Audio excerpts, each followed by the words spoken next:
South India shopping mall, the wedding మంత్ర, సరికొత్త wedding collection, south India shopping mall.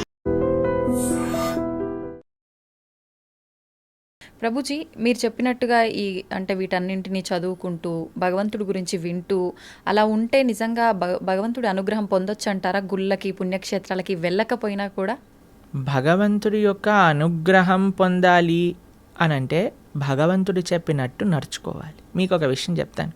మీకు మీ పిల్లలు ఉన్నారనుకోండి, మిమ్మల్ని చాలా బాగా చూసుకుంటూ మీరు చెప్పిన పని ఏమీ చేయకపోతే మీకు ఆనందం వేస్తుందా?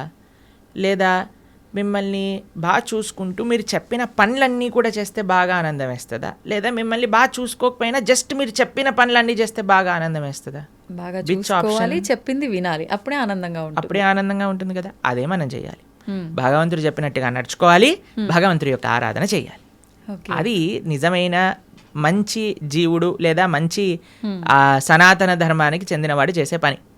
ఇటు భగవంతుడి యొక్క సాంగత్యం లేనప్పుడు మనం భగవంతుడి యొక్క స్మరణతో ధార్మికంగా ఉండటం, అలానే మనం భగవంతుడి యొక్క సేవ చేసుకునే ఒక అవకాశం వచ్చినప్పుడు సాక్షాత్తుగా అక్కడికి వెళ్ళి దర్శనం చేసుకొని ఒక సేవ భావనతో ఉండటం, ఆ రెండు ముఖ్యమే మనకి. ఓకే ప్రభుజీ, కొంతమంది తల్లి గర్భంలోనే ఉన్నప్పుడే రకరకాల రీజన్స్ ఏదైనా ఉండొచ్చు, చనిపోతూ ఉంటారు. అది వాళ్ళ గత జన్మ కర్మఫలమే అంటారా, లేదంటే మరి ఇంకేమైనా రీజన్ అయి ఉంటుందంటారా? ఇప్పుడు కర్మ ఎలా పనిచేస్తుంది అంటే అండి, అన్నిటినీ మ్యాచ్ చేస్తుంది అనమాట ఎగ్జాక్ట్ పాయింట్కి. తల్లిదండ్రుల కర్మ ప్రకారం ఏం జరగాలి అది ఉంటుంది, జీవుడు వచ్చేవాడి కర్మలో ఏం జరగాలి అది కూడా ఉంటుంది. అన్నిటినీ కలిపి మ్యాచ్ చేసి ఒక దగ్గర పంపిస్తుంది.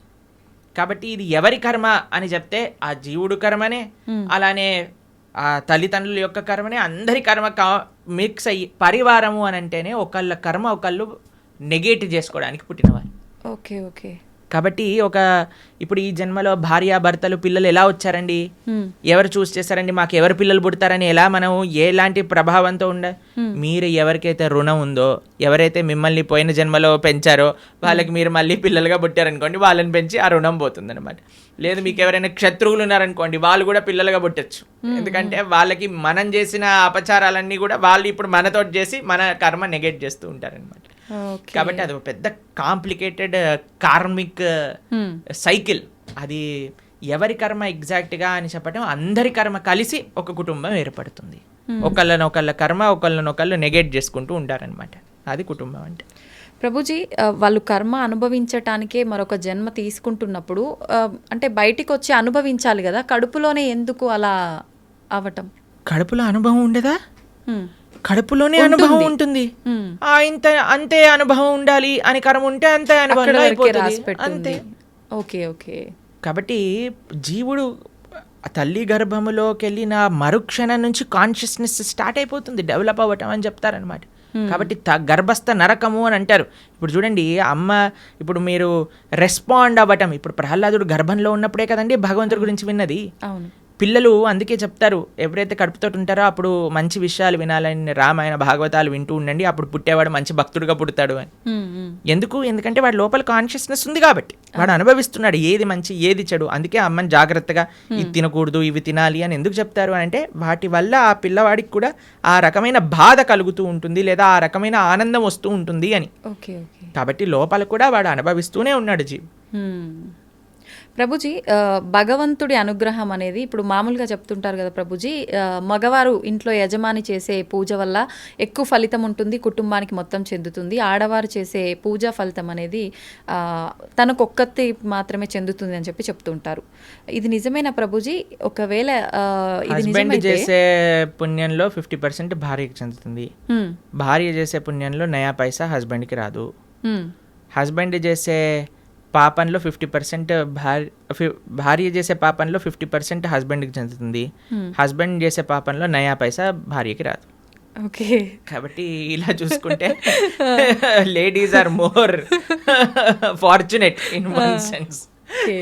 కాబట్టి యజమాని ఎందుకు జాగ్రత్తగా నువ్వు ధార్మికంగా ఉండాలి అని చెప్తున్నారంటే, ఎందుకంటే వాడే ఎక్కువ ట్రిత్లో ఉన్నాడనమాట.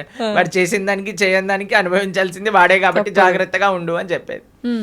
కాబట్టి మనం ఆరాధన అంటే ఏదో ఇప్పుడు చాలా మంది ఆడవాళ్ళు పూజ చేయాలి, మగవాళ్ళు పూజ చేయకూడదు, మగవాడేమో కాఫీ తాగుతూ పేపర్ చదువుతూ కూర్చుంటాడు అనమాట. అది కాదండి. ఫస్ట్ మగవాడి బాధ్యత. మీకు ఒక విషయం చెప్పాలా, వైదిక ధర్మంలో వంట కూడా మగవాళ్ళే చేసేవాళ్ళు. ఆరాధన కూడా మగవాళ్ళే చేసేవాళ్ళు. మీకు విషయం చెప్తాను, కొన్ని సంవత్సరాల క్రితం కానీ మనం వెళితే చరిత్రలో బయట ఇల్లు ఊడ్చి తూడ్చి ముగ్గులేయటం కూడా మగవాళ్ళే చేసేవాళ్ళు.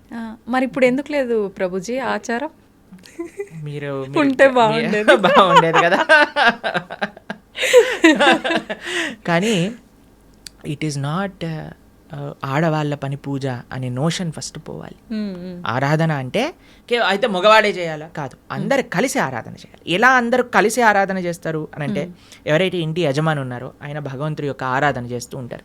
మరి ఇంట్లో ఉండే స్త్రీలు ఏం చేస్తారు, వాళ్ళు చక్కగా భగవంతుడికి నైవేద్యములు తయారు చేసి, భగవంతుడికి పూలమాలలు తయారు చేసి, భగవంతుడికి వస్త్రాలు కుట్టి వీళ్ళు ఆ సేవని సమర్పణ చేస్తారు. పిల్లలు ఏం చేస్తారు, బయటికి వెళ్ళి పూలు తులసి ఇవన్నీ పట్టుకొని వస్తారు. ఏదైనా రూమ్లో ఆ నాన్నకి అమ్మకి, అమ్మ అక్కడ వంట చేసి ఇక్కడికి వచ్చి అందించి భగవంతుడికి నివేదన చేయడానికి ఇస్తూ ఉంటారు. కాబట్టి పరివారం అంతా కలిసి పూజలో పాల్గొంటుంది అనమాట. కాబట్టి ఆరాధన ఎవరు చేయాలి అనే విషయానికి వస్తే ఇంట్లో ఉండే పురుషులే ఆరాధన చేయాలి అని శాస్త్రం చెప్తుంది. అలానే పురుషుడు ఒక్కడి ఆరాధన చేసేసి ఇంకా భార్య ఏం చేయాల్సిన అవసరం లేదా అంటే, అందరు కలిసి ఆరాధన. ఒక్కొక్కరికి ఒక్కొక్క బాధ్యత. ఒకళ్ళు నైవేద్యం తయారు చేయటం, ఒక పూలమాలలు తయారు చేయటం, చందనం తీయటం, పూలు తేవటం, పుష్పాలు చేయటం, తులసి పదాలు చేయటం, లాస్ట్కి సమర్పణ చేసుకోవటం. అందరు కలిసి చేస్తే అది ఆరాధన అవుతుంది.